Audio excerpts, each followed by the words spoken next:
So here I am, minding my own business, benchmarking Cyberpunk for the 2077th time when my handheld journey took an insane turn.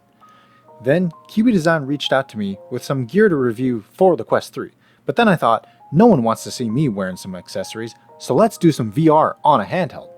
And while I had already tried this out on the Legion Go with more or less positive results, I figured what better way to show how good and bad this setup is, by plugging it into the ROG Ally and the XGmobile.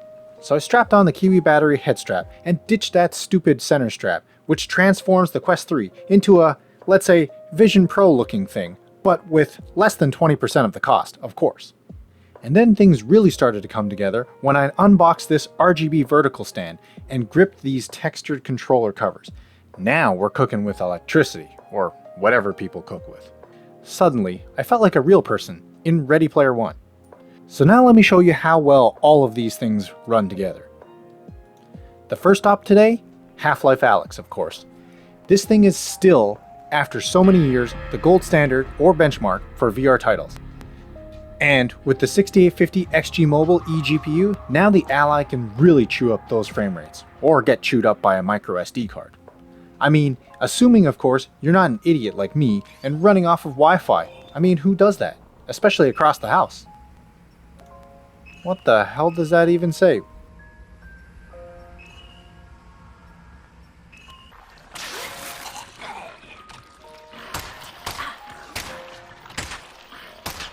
We might have to come back to this one. Okay, so what about the forest? This game I showed working on the Legion Go without an eGPU, and this game's a classic VR title at this point too. So what a better way to chop up some cannibals, or get chopped up by cannibals, by using these grips, which you can't just throw at your screen. Yeah, now this is immersive. And good God, is that the XG fan noise? Why yes it is. Okay, so it's not all perfect.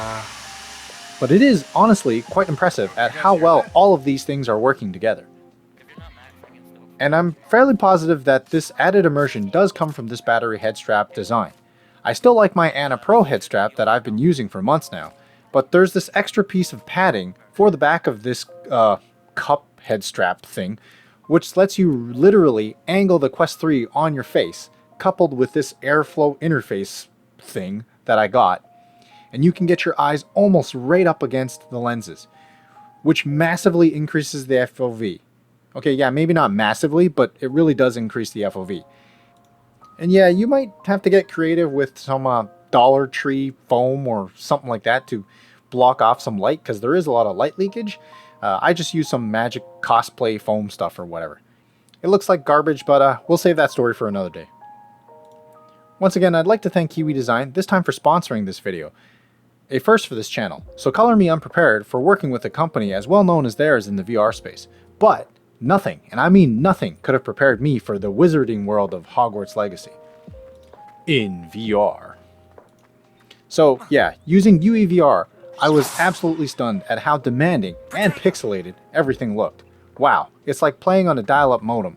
Seriously though, does anyone even know what that is? It will, without question, look much better and probably play much better if you're not a moron like me and connect the XG to an Ethernet cable. But assuming that this is the worst case scenario, oh yeah, this is definitely the worst case scenario. Where the hell am I?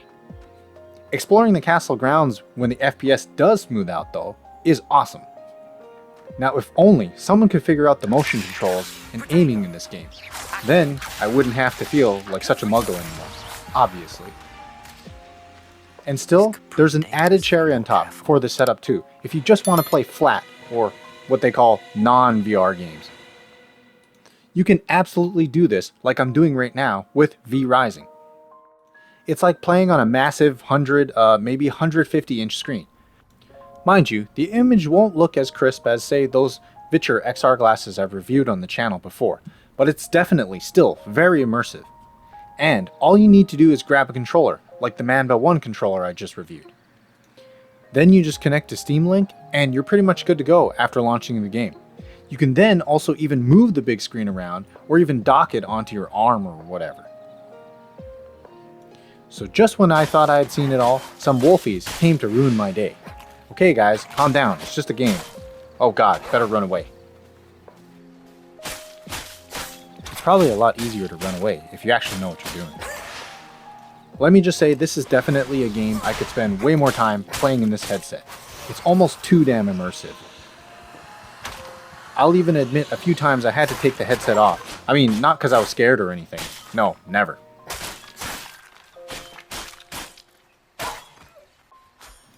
Okay, let's try some Half-Life Alyx again.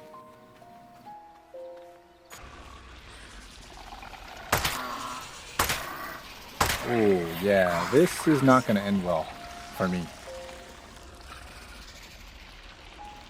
So let's answer the question now. Can the Ally and an XG eGPU run Steam VR games? Hell yes. And you can do it even better by using the Kiwi Design accessories that I've shown off in this video. That way you'll get some real next level immersion. And while you're listening to me babble, why not check out the guide on how to set up Steam VR games on a handheld like the Ally or your Legion Go. And make sure to check out that video next. GG.